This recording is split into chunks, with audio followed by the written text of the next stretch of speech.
na ode akukọ no ba mani intrinity anajo 12 o'clock onfa akukọ ne mo from like onfa ne from na ma o make sure say ma akukọ ne ntiem like onsu intimate na say but man react wo e horn because say wako obi fi wako obi aboboaso asonye so say ni territory don't mean koye the upper but na me complaining I was contemplating in my mind say e better na ade we it me possible so the abo na bo one team na akukọ kra open na che no kra no o kikem nada na de na bo na wo na nke de hwe form na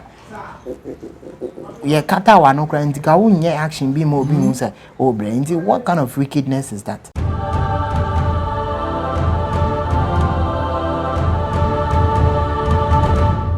Diamond TV. Many nua be ma bi ba bedi enkomo. Many na ye space. Then so no ne de wanya how e wode ni ho ekakra. So you be a wo hu ade. E de na ma ne ba sa. The situation ne etesen. Edi a mebo ye kwadwo, mimi di kwadwo me ba che wonso e. Yeah, me de kwesi ba che won. Bra kwesi ye ni nkomo. Abrabo ne sha se life ne sha se wen fa. Where they made one see. Na young fancy na yo baby I afraid ho and commit me the sick akra. Oh the mokro ni di. Okay. But ewo Kumasi ha. Ewo Kumasi here. Okay. Na mene ma wo for net tonight. Omo wo me na miswa. Nti around be 5 years no. Na many no me showa na ase etrawo kakra menyini banase ne intimi nhyewo straight intimi hyewo na etrawo kakra timi maame e complain no mzo oya abofra onyina obeko saa na medinyini na fede benkum no kata ekra ntinamde baako aye ni fanu ne ehu ade a timidi hu ade a ko school e de ko GHS meni omo mani hu ade nyina ne koy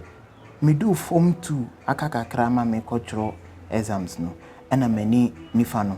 esanso kan ho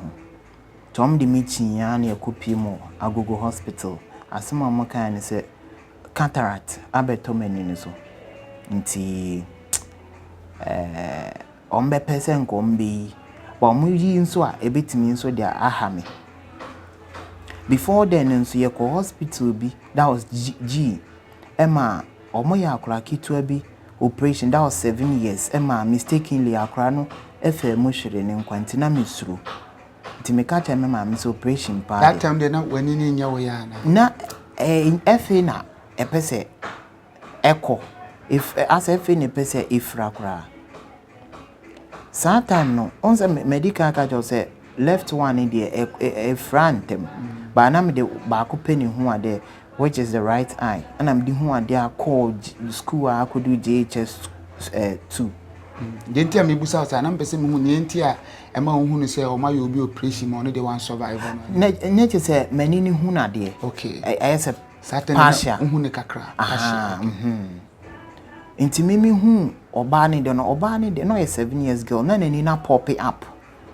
from the eye socket. Wow. Inti mi yem sheme pa ba mo de ni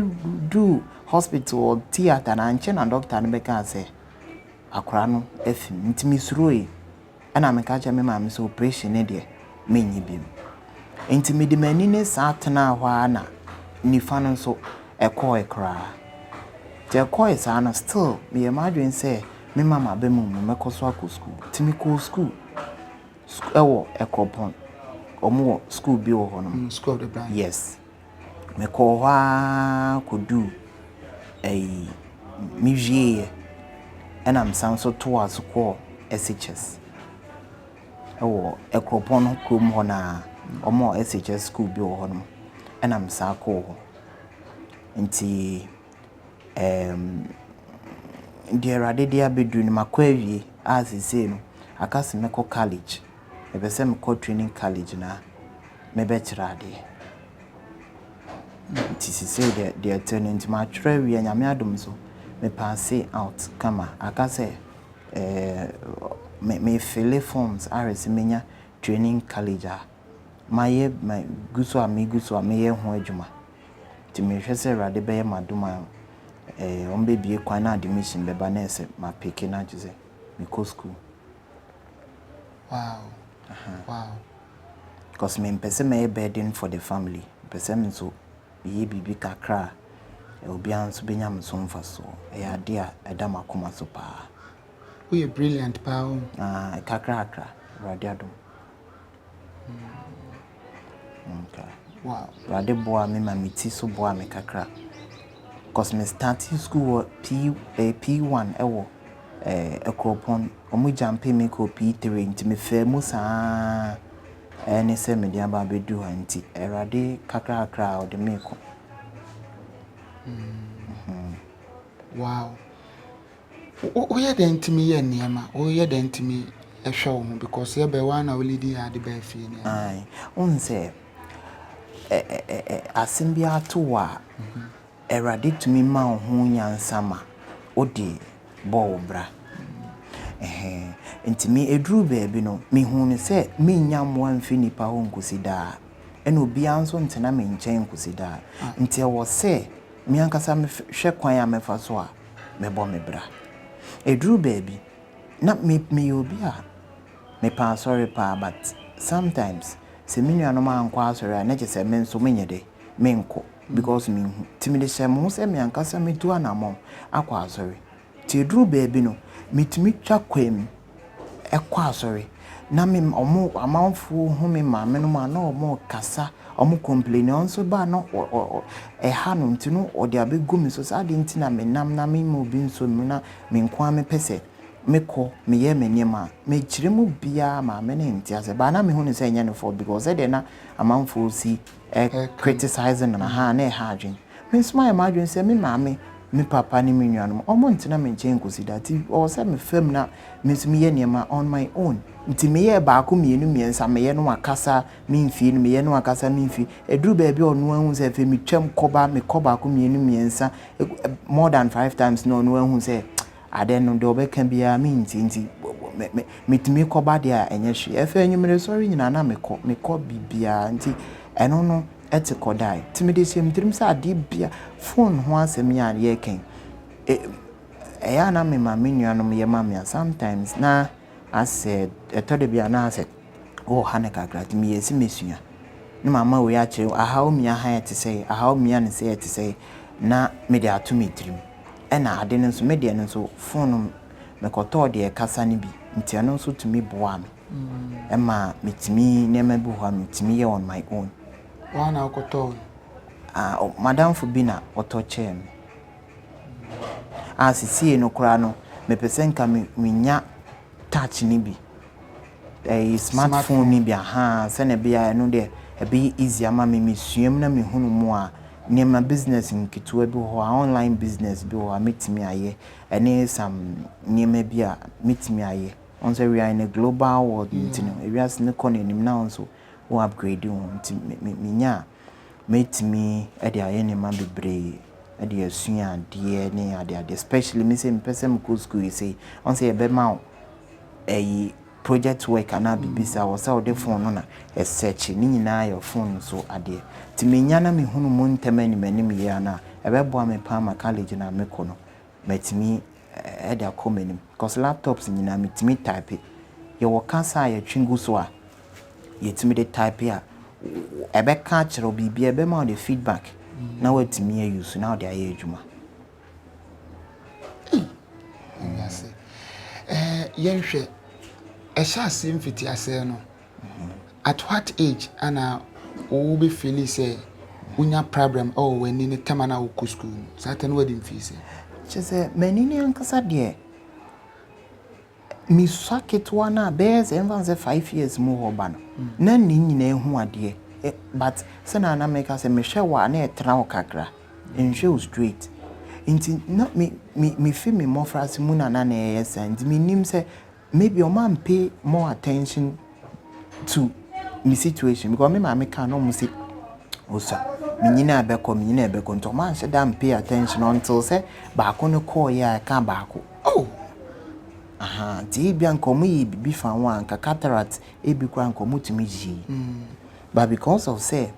omo ampe once man kenti ana ba kono koe na mate so say cataract nso enyini nti utum say enyini na na ebe kata right one so means me nim hwe. So doctors na confirm say cataract na yes sir. Omo ka chem say cataract na yes sir. Ba mintimi hu say anka omutumi ebe operate me ana ombe ye hu bibia ebetimi fa cheme. Oh no. Ebetimi akwa ananso mbetimi ye free so ama mese hu ade ebe ma. Tinina ye rade mpaye na mebo. Me ye madwin possess rade to me nsema measure the specialist bi ahwe say obeti ohwe na say ebe yi a no atry ahwe. Ba ni nyina nso akọ esikasem ne modern boy anti ni nyina ye rade na na mention. Komo gidi bi se nye sei na ye de wo me man famfi ye funu me hu ade e pen. Se mani bi esisi a kala bi ni ho a ubisa me a meka se minim kala kro. Ji se bia me ni hu ade no me hu da. Se minya hu kala minim kala sin na o mitriba me hu se de mesi a kire wa wo beti ase ba kala bia o mitin. Ena baby a me na bia ma picture calculate bibia o mitim timi na mo anhwe a obeka se me hu ade nso enti sa baby ane e wo no kra de no bia ne me nante o aha ye beta na ha nche enti na me na ma na manfo so mu ba baby ana mo ne de me koto maduane me nam ye bibia so ena ye school nso ne me koko hu se enye me nkwa na mani hu ade e ma nyina bebre nso hu ade timi de hye me ho de me na me re hoi power dem ba me ko hu sa se enye me nkwa no me de hye me ho de o be kona omo tumirika omo bobo bi ball skipping bi tag of peace a whole lot of games ti ema e kwan bi so many kan aha sa pepepe Emra ubehunu say wani no eko of kra no ade na ba utrim a whole lot of things never meeting just say e do be meet me say dem susa me ma me ba no ma pretend satana of form say anana o chichi eno kra me nye sure na mo chichi am say what dem fan say primary e be a primary 4 and a 5 more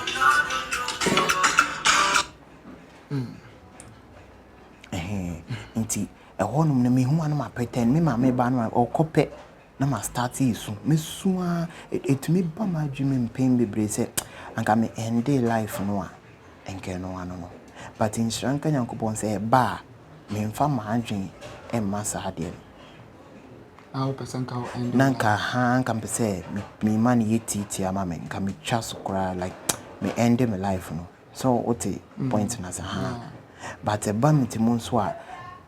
science so minim adwen for science to me ba mitim say enye too late me capabilities no enkate off many hu ade no nkyere say me capabilities akate with maybe binti men try and say I should give it a try na me say e be fa eni say me kurekurem kakra me dey aba be do dey bia amadu challenges need be brave me ka say me can o biggest challenge pa na dey say me how can sipa me inti ma me frɛ wo practice bia e ba me so imprempren a maya me ntimi njai I friend masturbation that is my biggest challenge ma ko me ntimi njai sa den menim the reason why menim men kai age crime started ba infants menyi ka crowd infants be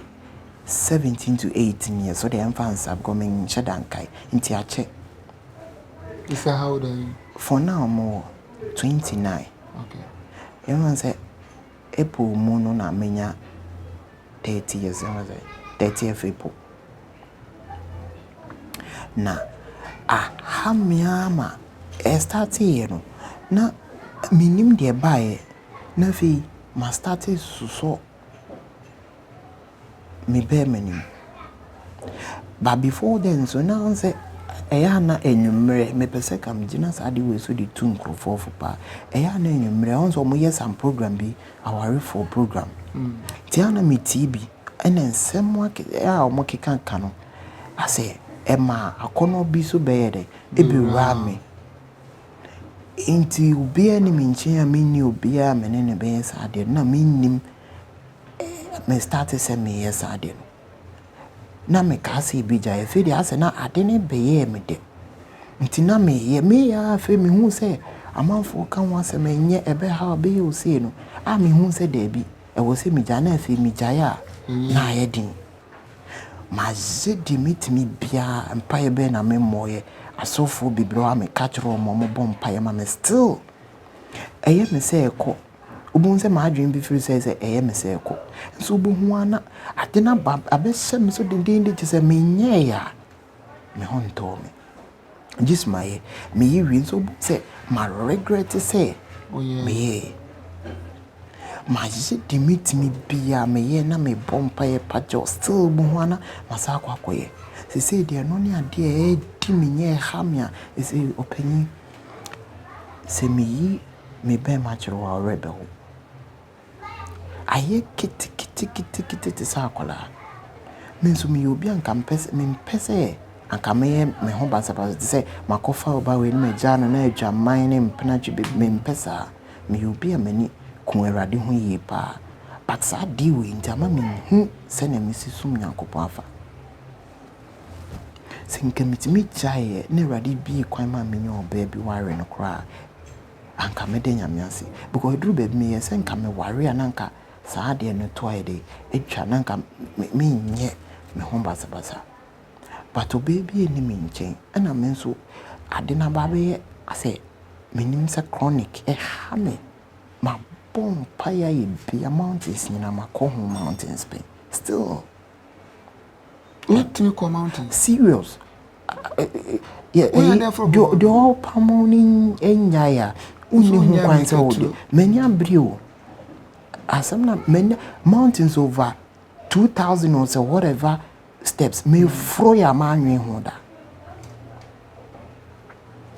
and this is not the first my call them say twice say me person sans ko bi mkura me person sa de no e end me pesa because that is not my DNA enya de na e kam ho me nim kwan e fa so by me chire mu kwa me ankasa me ntimi ho asese sa de no timi e ba me so sa seti na me sitie pa ma ho din sitie a se me yi chire wa ho orebe ho me nyi se metimi ne obampo aye bibi areko semba gise bi Nyankopon pegya ne nsa ansa na oba akra no menye bia ide no wa ma woni so kakra ma me okay ansa na oba akra menye bia ware enye easy ha me papa na why we da woni wasi oba peda manye bi da kopim se medu SHS ena meni ababa obi kansa ese nkobeti ase a kamnen betina but eno kura na nkosi hwe ye wie school na eno ano mantene nke bi ntime nso no my man say ja nipa no mpesa no obe nantia oso nso mani tina ne baby no obi adwen no ti for now de obi an se den ni ho ba ko so amikosia na me yese nkamene ne bekasa ono nso me kaja nse me de ne bechia mabusua na ano nso kaso now onim se me serious anti ye ntwentwen ne nas na o kan okre na chem de bi on no minimum no mpesa de mbe fire o mu na whole lot of kasa bibli na msi o mate ba ono no kaja mse obadwen ho no ma me mo ai ba me a me hwensem na okeka na otum se nyem mo ai papa bia na de be ma me timide no so a challenge with physically challenge ono de onye challenge ba ko bia no challenge at semeno me try semene me ma me di ho komo but we response na ase men kan se ase neni anye ho ntimi ma just me try ahwe obi a sabi ohuna de kakra me nsani pem but share action na ma me take na and dru baby so me sa adwen ho say imagine say me hu ade na oba o kam ho so hu ade na say nwa kamata ade ma na me ko program bia so ati ase nti obu ho nka nchons na wo ho no omotenetene omonsa wo so ti me as me consider we nyina na me dwen say me nyi obi a na ni hu na ade ana se na ni hu na ade kakra me hu ne say e better me sani pem say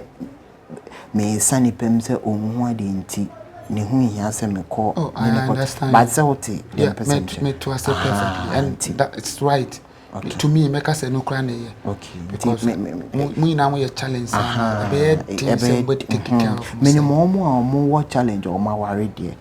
But me who say kaminya balance that. Yeah. Okay, bebo. Yeah. Ti say be cry offended on fancha. Me say no. We understand you. Okay. That's true. Okay. Wow. Until ever since I was see so no. Say a man share mu unya bida. Me ni bida onyankopon ko ani. Me ni mado how sa de no crazy. Really? Serious. Not me green ankasa me apart from sa issue ya maka chewe and one.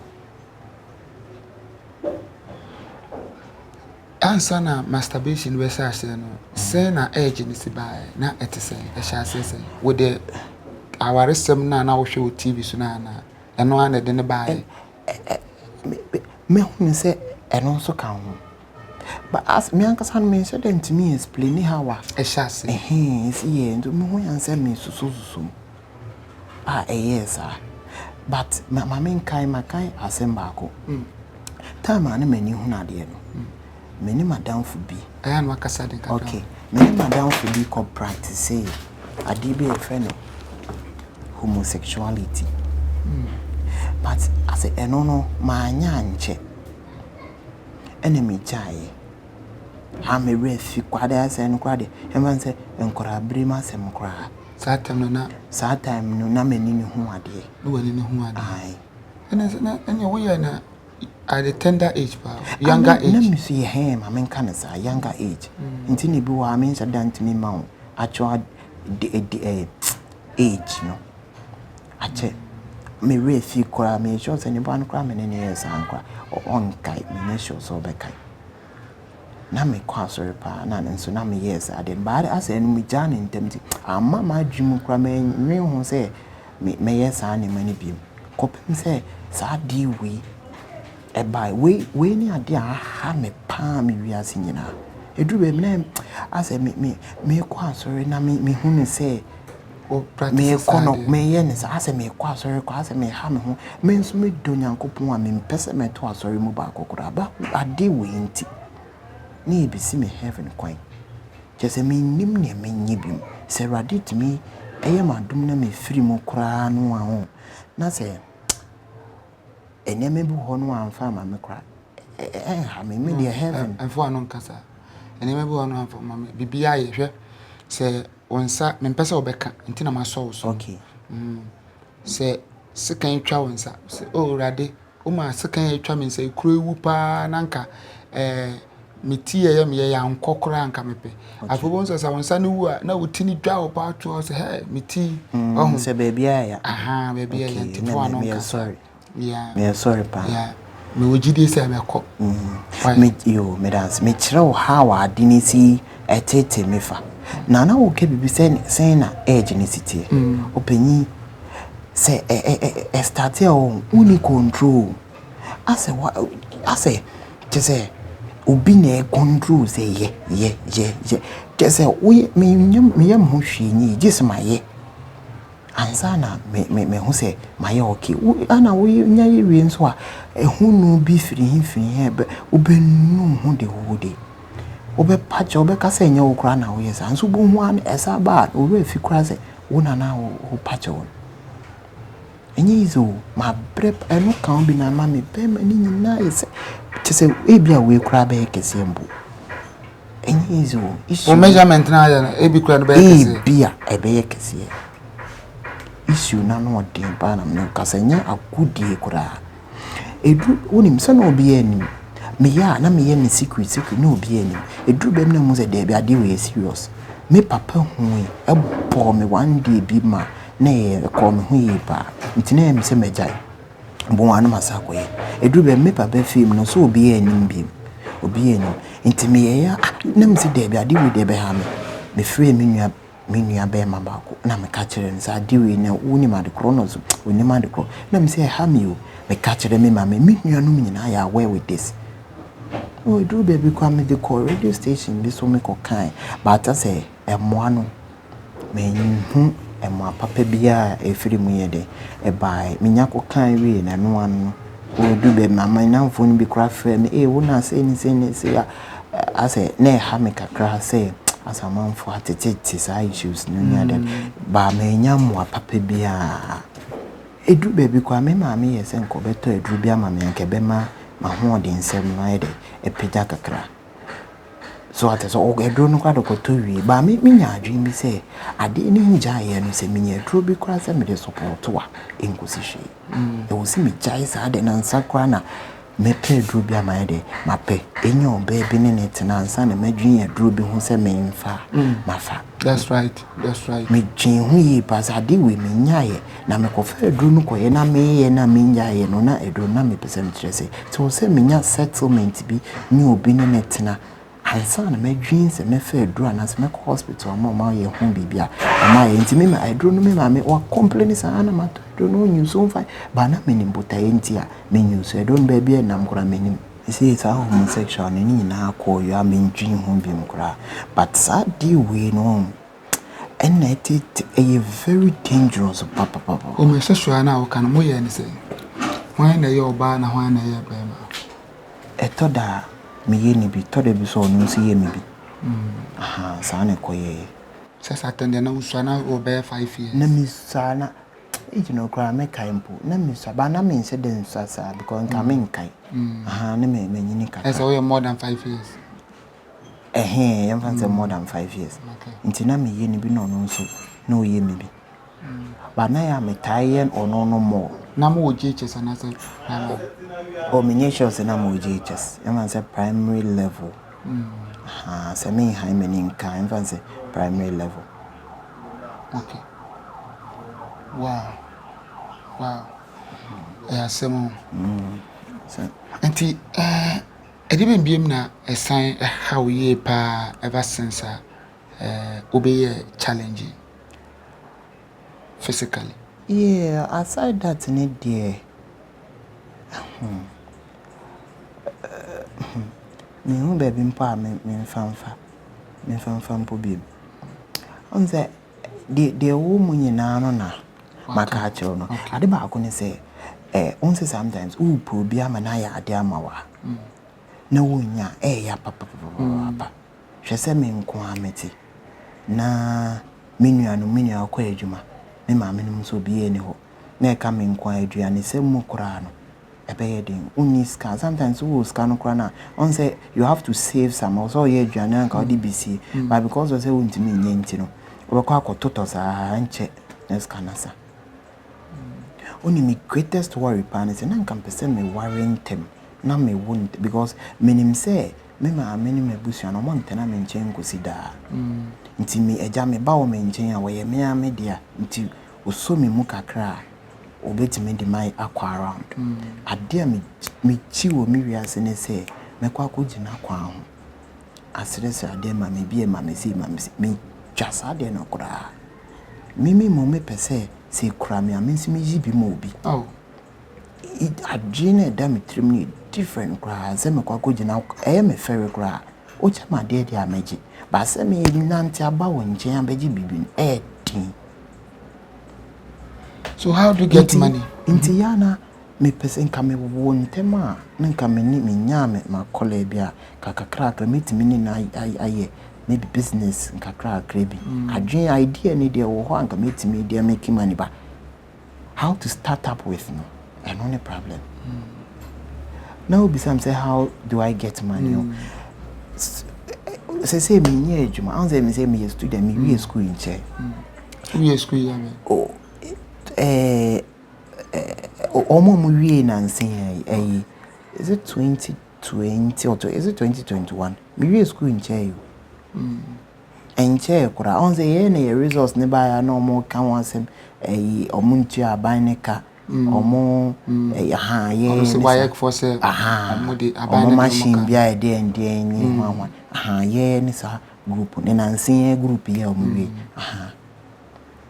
inti sisi kapa se me wu bi debi jise bi obi chemiska obi chemia na me save bi obi chemia na me de bi ato na me de bi nso ade ato ejuane sisi ye minya obi cheme 500 Ghana me kipi ya senka me de bi be so ato phone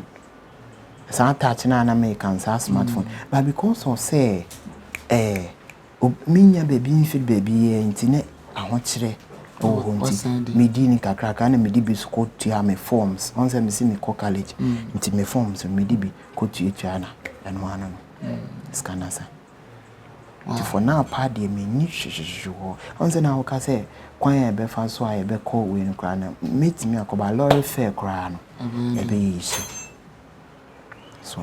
okay I'll pay for the transport mati me dance na me be sure pa amen na yenhwe college na obeko no why na sponsor mommy since I also that the elite that yeah just say me who said the meeting in come and control obi no sponsor me first no na nkufu bi say Ghana Blind GBU for Ghana Blind Union for first no na me wo JHS no ana na no sponsor me kakra like me koy na omo to laptop ma me sa laptop ana me ka minim so mo ho dem I say ni tinyina ni tin atu da bebe nko na body no bebe nko ba e work ba any screen but because say me no me dem aso na e adwuma me metime so ba me fan ko baby a e si dem sa screen ase bibia anya adwuma bi screen na say ma but machine ankas also a e adwuma ba me enya portable bi okay enti sana nana kwa obi no a support omoto machine ma me we na no ano minya hwe mfiri omo ho bi enti me ma me kra na ka say watukwa okọ eyi kakra no say oba ye be try say be ko ne akunya mo bi kakra me said dan ni hope za wo because no me fit join ya che ba me nya mo bi mka laptop no ache laptop me say is it 2014 or 2015 laptop ache yem say me nya no na mo JHS1 nti yem say laptop ne di be 6 years or 7 years money me nya hwe mfiri mo bi nti as me ni na so nti mo apa de me ni obi a oboa me na mama ye de ana sorry na ya no mo support me kakra sometimes no omo support me nya ha obi na me go to me ni ma and me ni omo boni ayeda omo support me kakra any ba sorry di Presbyterian Presbyterian church Presby for bigger yo me ade ons any some individuals be a omo senka moano individuals be omo asori ni okay am support to me na fufu bi omo support me obi okra out media iskabe on some omoni di no konti wo hu nipa no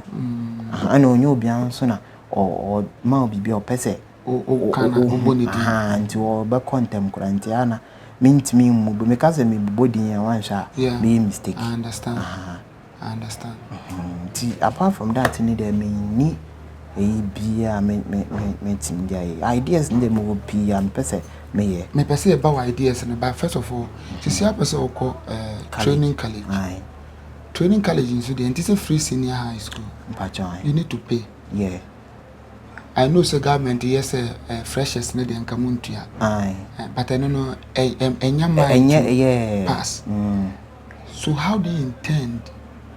to finance your education? Obisa important question pa. Say you know mean nim how I may see a perceive education no. Makoto forms. Makoto forms my bibi aka say or modern admission ebeba na se me hu niema wo se metoto nti enumu na sa niema na wo se metoto no me nya boafo bi obeso masene abo mama toto sa niema na eho na problem ni beba no cause me my imagine say me mpese mesresra de ni nti kwan bia me fa so a me de adwen kakra nya me de ama me be edwuma na me didi wo ho no meye me mpese me depending over somebody as me down be there be me mpesa me am very say mesra de ni nti me pese me de ma adwen edwuma se ne be ya metimi enya bibi I'll eat from my own labor sana mpese me ye no ochama de is different than say me ankasa me se da ba se me beji bibi se wo hu ne sa neze da no ano odin so am ami aneze ano odin pa nti adum ye empire na me bo se aboafo akakra ebia be pese o meso masene ni bia mehwe se asori no so ebia bitimi asomu nso kakra ko for now ni de me shade ni any da so bia so bi baba be so mu mommy ye de adwuma mama anya adwuma na enye se oto kwa oye brefo pa first no otunton ema ni maybe aha oye amfa ona do koye aduane kwado waton be twice aduane a wo ye di no eyidi wo fie no enu ana mama ton e okrum enu ana oton but odikosi wa no wasan de ababak what several into me come kajense ade no wo ha wo wo yes ana ewia na ehye na wo bregu na sika nso ka ni ka na wo bonti onyai na nsi na ho odin sem so abafom ontimi nya adwuma bi nti for now ni de wonye adwuma onye adwuma menu abeme ya na okwa no twika to kwa no abaka ka no kra na ahia obeba times no kra 20 cedis atodo bia kra no ni bi ono oje bosimi akete nti ahokere na no odin wo aha nti no sisi a oje ni pe no na obejeje a bosimi no nkono bonze asa ano odin papa na nti adum bi keke ene de to ahokere ni de wo ebusu ni papa o plans and say idea no vision idea no plans I hope say this is what I want to do say in case ukura smartphone ne anka ideas be na wa hope say we put into practice on say your online business wo and to be to say ntari be very nice like very decent and anka meet me and you be collaborating anka makwa kofa only me chat here because of say me I say me challenge you know into remember ni pana more work you know like I say even say so friend say bia wo ahondwumi hia na memfa sa na mani bi mrewa na mama ni pano e dia bro kakra ebenya me make sure say menini pano achi manase mema nipa ne nyane share through that online business no and am you be so amaniche emwa ho as a me pepet pa nanka me future me person ka me veterinary doctor ba because of say me ne ko enti e change me plans ni bibia timi say no me person ka me yen emwa kakra nanka me nyu obi amana hweso amamia eyeye ma me nua na me ni no ni achim say plans ne doors me na msanso planning sese nkmenya asase bia na mama nkrofo aye efu kakra woso say eba omoton ana say omutwa na no ba ni sike bi ebepie frima ba bia no me ni omobeche na kama se ne be ya me burden over someone ana on say processing so there inform nwane ba enya wonkwa na wo so di you can even share some obo ho a omo children's home nya ade no omo hia bi nti ebusu sa na wo say u chem na odibi eko support na bibia ye kama o plans ni good but ni na captains ni na capital me plan it a lot of plans the woman fishing kwan and campese me try say meet me ayi bi na maton and I won say omo snail say omo to me too bebre into so omo ye ne sana nka meet me aton no in a low price in a low price and be affordable for everybody. So now come out o tomba ko fa isi da na 10 cedis kra no enough because omo doors nti obenya sika kakra de ewom a whole lot of plans with timber how to nini na akwa isi kasem with your situation you know yeah me who say business ideas pa but sana me kano very very expensive capital expensive because then the land tenure system kra no easy how to break through no you need a lot of money and when I cripple a lot of the youth and as a financially handicapped two na one will be able say you are there for nothing no pay ideas no but how to do it no that's the problem. Me say me obi me pretty pa me there but me I have some perception because I say me start pay it might be say as say me di pesika obo ho anso as me di pesika nti no me penisa me percent ka me preaching na a lot of souls enyoje but me yes happy we are physically challenging anje binu beje say me di pesika nti omo no mo sa dis kan so ye osana wanye careful scan be ba be ye ode na fe focus na nka senti a o preach no well so that focus no ntina as me man pese me de be as me practice ni bebre no to da me tike m create me come say me preach ba because of sad nti na my edi me kasa o situation ne ba no wa visit herbal spiritual person be order apart from so what call say be a konfu bi o malam bi o yeah what kai me asem ba ko start no edu be na me ho ade esesunsum nti me mame ene me call baby am say emvanzo oye malam mame kan sa ye ko e no ode ahaban bi eso meni so ne ya pa ti edu be na say me hu ne ma say shadow as obi twema me hu ne shadow any instructions or the mama me say o me ne say o ka je mama no metie ti me so metie me share instructions na na je say yentimi nye me ka je mama say da bi me ana me de mani sa de we de nya de ametimi aye nti wontwa wonyai na instruction asese o say me mama nkoto akoko na me mama to akoko no a price bia ni pan bebo bia mama nka se onte so na ode akoko no ba amani ntwaniti anajo 12 o'clock onfa akoko ne mo from like onfa ne shifom na ma o make sure say ma akoko ne ntiem like onsu intimate na say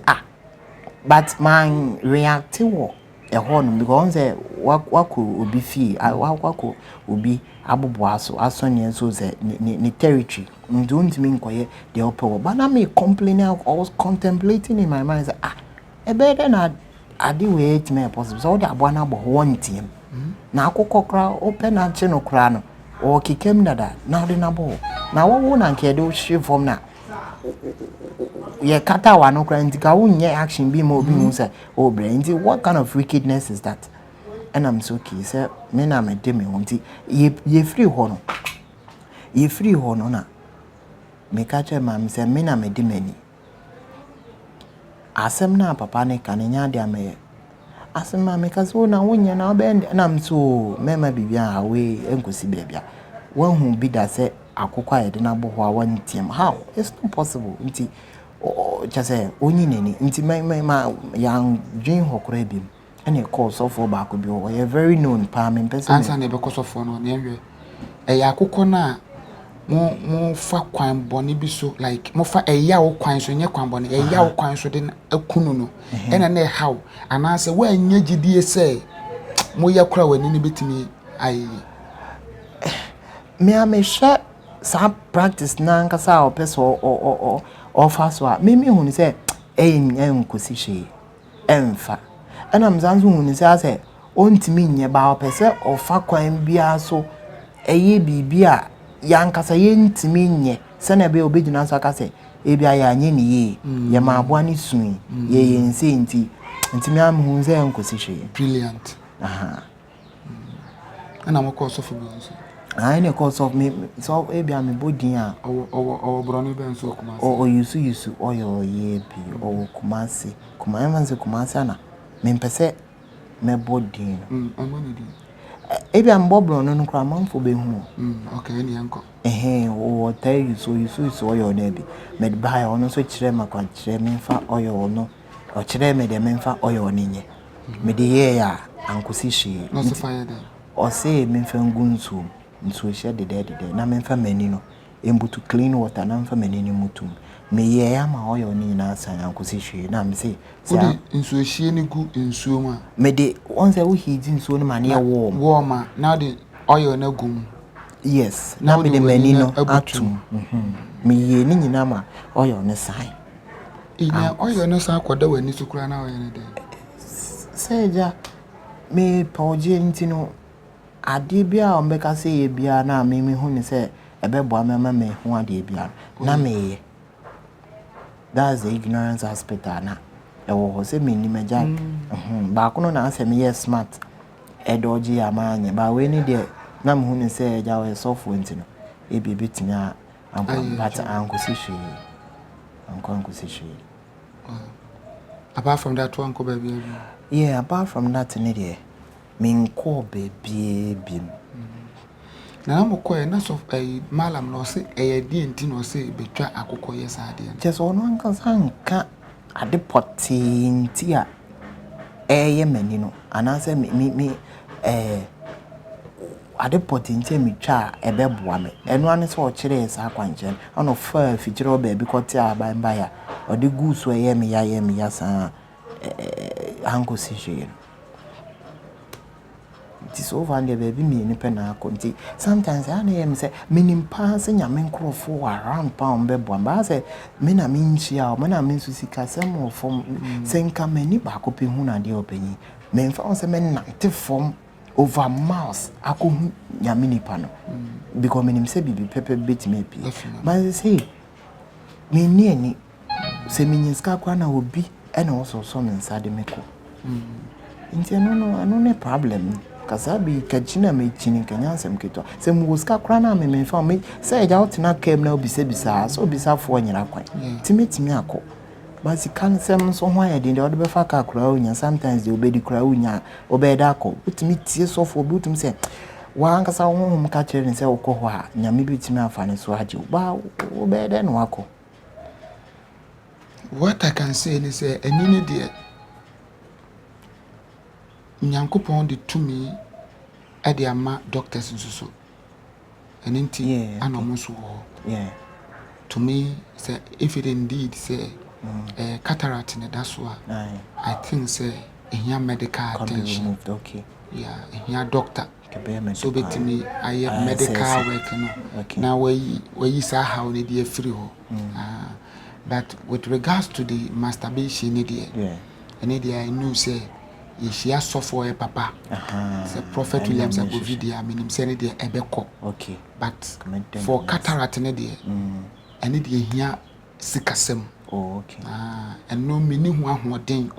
but nyankopon betimi afade yeso aka obi akoma say abranti ma memmoa no okay I remember say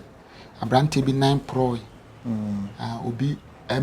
so asene ebo ani pakro ma yekotwa ne nan ne efiri ho amomo dress man because na prama ka dompe no de nanti dompe na no de namfo ntime fanya shi internal doctors are recommended say you mutwa and so ska cry dey to be betimi ai but the minimum say that spiritual side na ye ka ye masturbation dey onyame betimi na mnetumi ne na ho ode so betimi ayi afiri so ene dey and it be say okay be me de pa but sometimes as a we die it me am say me die be to de because be you say 1 week na mind na I am say I'm free ubo hu ana I just as a trigger force na ejina no odin anyezi me yewia na ye am anya me na meja no nya na me na ha me afi uti preach na mo boss say o yes ade na abokobu nsam jema me ye machine me nim ne me ni bi mu a e bia me so Awurade ani ana sa ade ne bitimi ejama me ho atome di say Awurade timi fa mo so boa me pa na me firi mu a me nim de me ankasa metimi aye ade ade Nyankopon ase me ni be pass me free situation because my home is blocking me name bebre I can be crying sometimes will be promises or be man baby crana na ye ayeka and na my real fear the back e drew baby so e do baby kwa de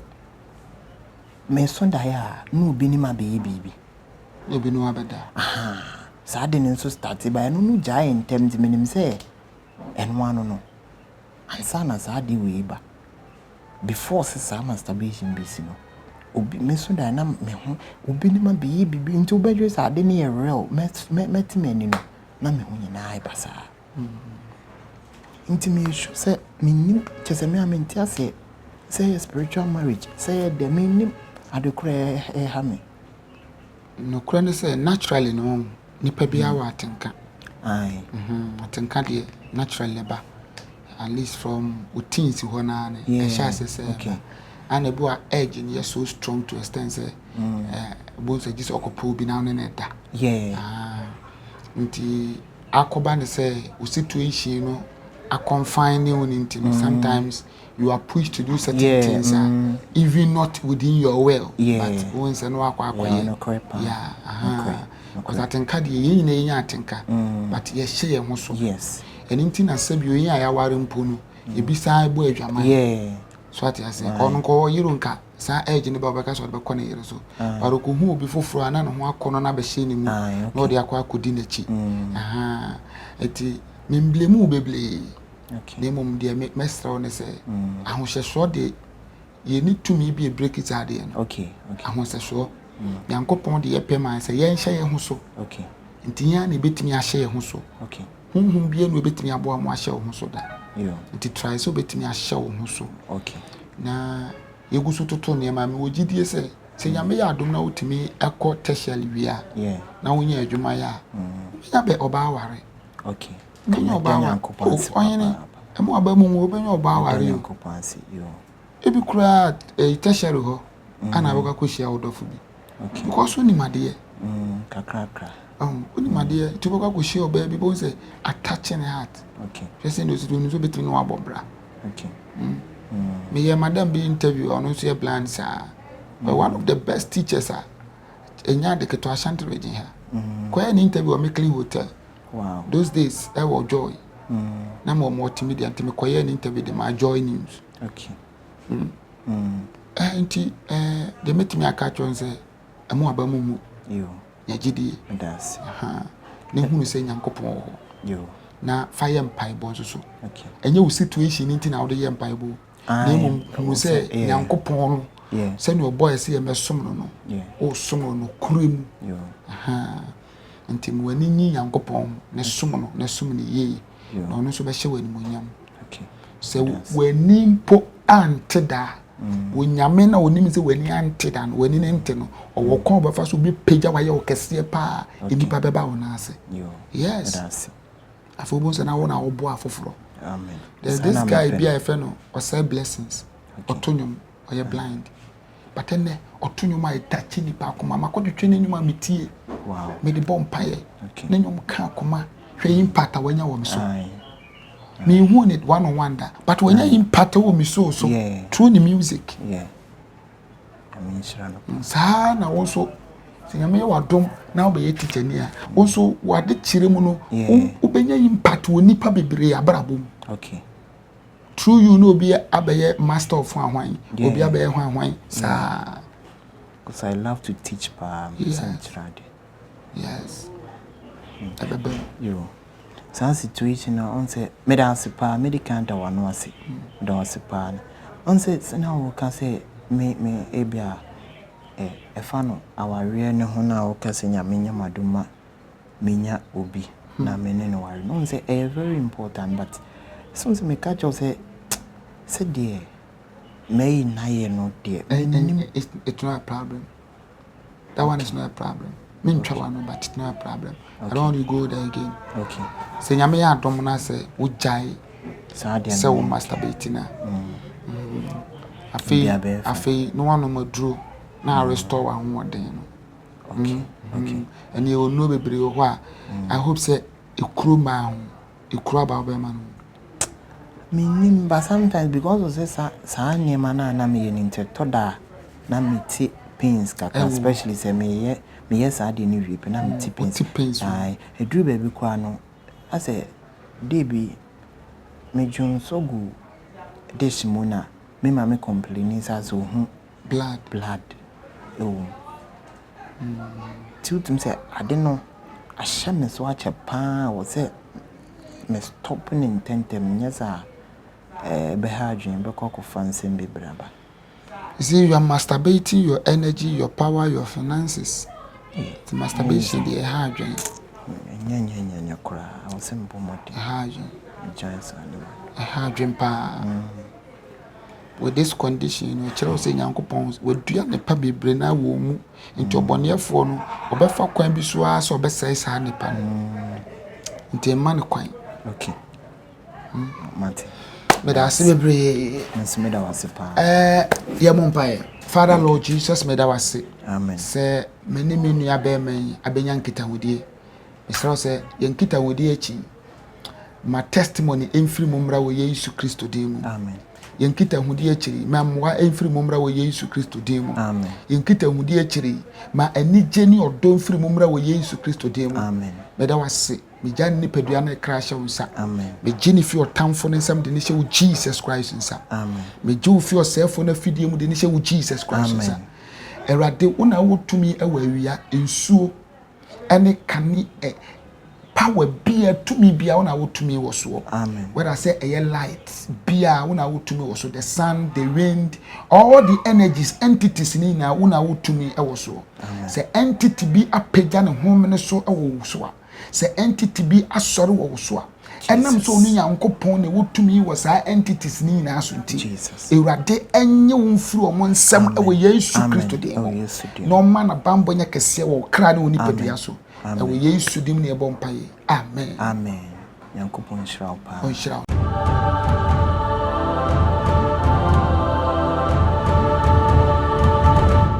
Diamond TV.